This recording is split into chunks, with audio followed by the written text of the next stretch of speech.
Oh, hey there. It's been a minute since I've done one of these. Where was I? Oh, well, it's a long story. I'm stuck in Folsom Prison. Okay, maybe that's a little bit of a hyperbole. But you get the point. I was gone for a while. Welcome to One to Watch. I'm Preston, aka the Ploominator, and I am once again taking part in an internet trend that will allow me to find a wider audience and showcase a really cool use of a specific piece of music in a specific performance. But before I get started, I just want to make sure that everyone who's here is getting the full experience of the Ploomination, so be sure to share, like, and subscribe.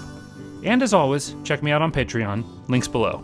And just like last year, I am taking part in crashing the party that was started by fellow movie YouTuber Nando v Movies. If you don't know him, please go check out his stuff. He's inspired several of my own ideas, even though he probably doesn't even know it. He did the One Villainous Scene challenge that started this One to Watch series. And so this year, we're following it up with his new challenge, One Musical Scene. And being a big fan of both movies and music, I knew this was a topic just made for me. So here I am again, making a much more specific video to highlight a musical acting moment. And specifically, I'm looking at a moment where an actor makes a major breakthrough in character through singing. See, acting is already 10,000 balls in the air just being juggled. It's physicality, it's emotional weight, it's the choices you have to make as a character, it's what your character wants, it's all the other characters driving the scene. The list goes on and on. But then you add singing and remove several of those choices and force the actor to use specific pitches and rhythms to make these bold moments still work all at the same time. And the place we most often see this is movie musicals, but I'm not actually going to talk about that today, because it's also seen a little less often in one other type of movie, that is, musical biopics. And so I looked at a dozen or so of my favorite musical biopics out there to find the one that I thought best represented what I was trying to say, and there were several contenders, but one stood out above all the others, and so that's what we're looking at today. So let's break down one musical scene from Walk the Line that makes Joaquin Phoenix,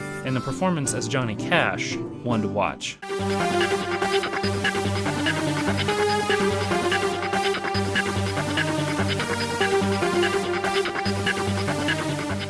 Before we even begin the process of breaking this scene down, we need to remember a few very important things. First, Phoenix is singing this whole thing. In a lot of musical biopics, there's often this choice to lip sync because the people who are famous enough to receive this sort of treatment have these incredibly distinct voices that the people watching the movie want to hear. But sometimes, when they feel they can get away with it, they let the actor sing. And that puts them in a box of both being able to remind us of the person we're seeing without losing their performance in a cheap imitation. So Phoenix is singing this himself, and it's a big deal because it gives him some agency over the choices and how the music is formed. Secondly, it's important to remember that the scene that we're going to watch has Phoenix already singing an established song. While it's easy to see the inspirational moments where the songwriters discover the song and sort of write it, he's had it a while now in his back pocket and has been afraid to show it. Unlike a lot of these moments where the song is almost written simultaneously as it's performed, this one works differently. It's often hard to remember that this is a different thing because we've been so overwhelmed with biopics since every actor who joins them gains this massive screen cred and numerous accolades,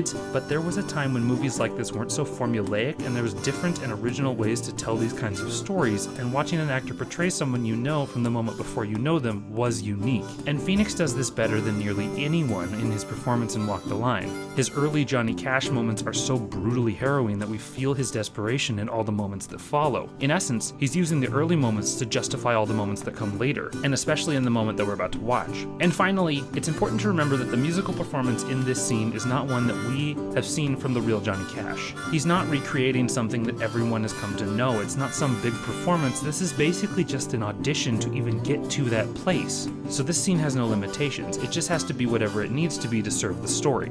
That being said, let's set the scene. This is Johnny Cash's first real chance to show he's a good musician. Up to this point, he's really been struggling. He's in his early 20s, and he's survived a traumatic childhood, an abusive father, and a life of hardship, which has no signs of slowing down. The only thing he's actually found true comfort in is music.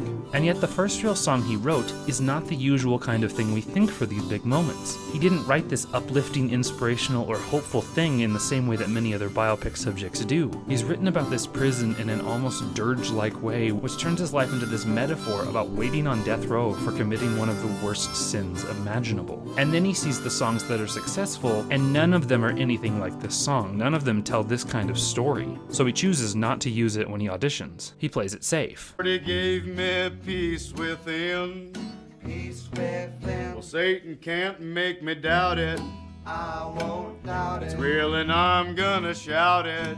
And what's important in this opening moment is that you can see that Phoenix has the notes, he has the vocals figured out, but it's missing something. It's lacking that special detail that makes it stand out. Why? Because this song is not personal to him. That's the thing about these iconic songs and the people that sing them. They find ways to become deeply personal anthems that charge headlong into the face of their problems and announce the new status quo in these musicians' lives. And in this moment, Johnny Cash isn't doing that.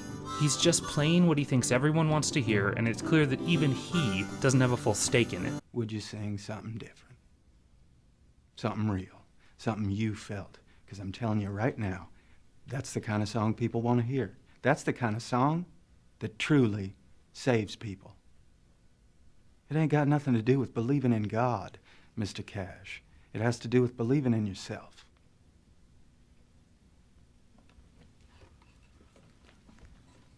And then he gets this challenge. What else do you have? What can you do to show you aren't another one of these 1,000 blues and gospel singers who make run-of-the-mill records everyone's going to forget? He's about to relive another failure. Another reminder that he's still stuck behind those prison walls he's created, watching a train chug along without him. And he's determined not to be that anymore. So he starts singing from the heart. I hear the train a-comin'. It's rolling round the bend, and I ain't seen the sunshine since I don't know when. And this is why it is incredibly important that Phoenix himself is doing the singing, because he gets to choose these moments, this pace. He gets to tell the story that the song needs to tell. Johnny Cash never really showed this song to anyone before, not even this band that he's hired. So he's shaky, he's nervous, he's doubtful. He is telling all of this through the way he sings these opening lines. And you see him reliving all of this pain that he's been going through, all this hardship that he's endured. He's channeling it into these moments, and it's coming out in the music and the lyrics, and it gives this sound that is so raw. And then he connects the dots, uses that, and the song takes a turn. I'm stuck in Folsom Prison, and time keeps dragging on.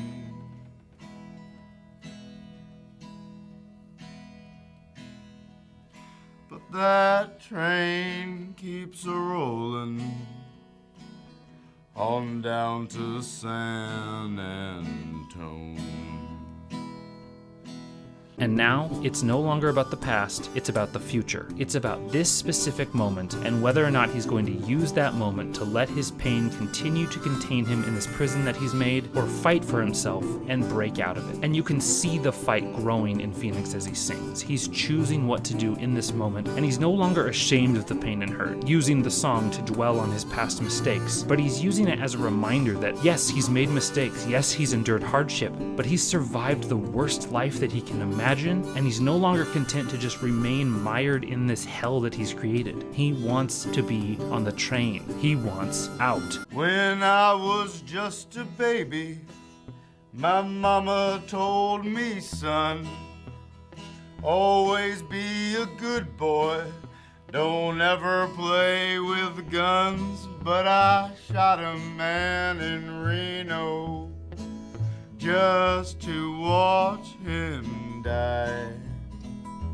But then he does another unique thing. He can't fully escape. And that moment when he says, "watch him die," is so brutal, because you see him relive his brother's death 1,000 times in those 3 words, and blame himself for it over and over again, just like he always has. This song is personal. It hurts. It is mired in everything that he's gone through. And that is what gives him the strength to push through it and really perform this thing, because his sins are holding him back and he needs to escape them, and he knows it. And he doesn't even think he deserves to escape, but he's just gonna keep trying.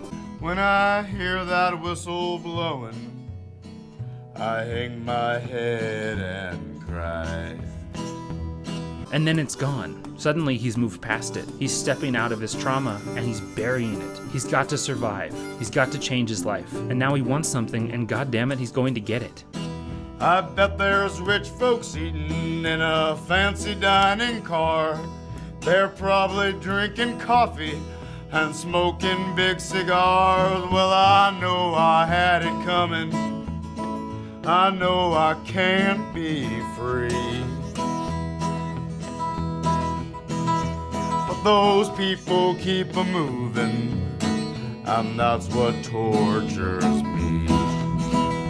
And those final lines say the thesis of this whole moment. He's not hurt because the past has been hard. He's hurt because that hardship has prevented him from having a chance at success. He is tortured by his past, and it's actively holding him back, just as it almost did at the start of this very scene. And now he's determined to break that cycle. But even in this desperation and this ambition, you still see these twinges of doubt that he doesn't even know if he can do so.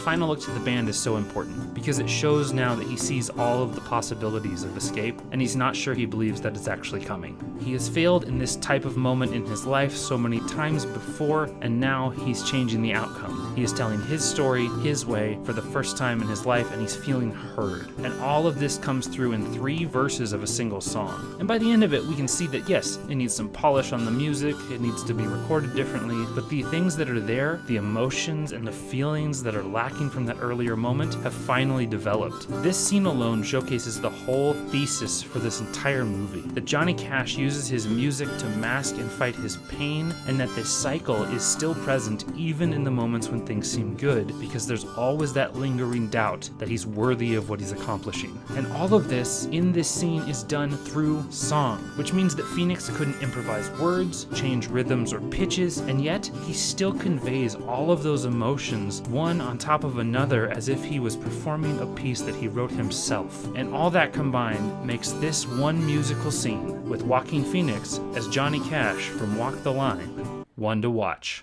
Thank you all for watching. Thanks again to Nando for keeping these challenges going. I have so much fun making these videos. What are some scenes that you think are absolutely perfect uses of music to convey a character? Let me know in the comments down below. And help me keep growing this channel by sharing and liking. And if you haven't yet, check me out on Patreon.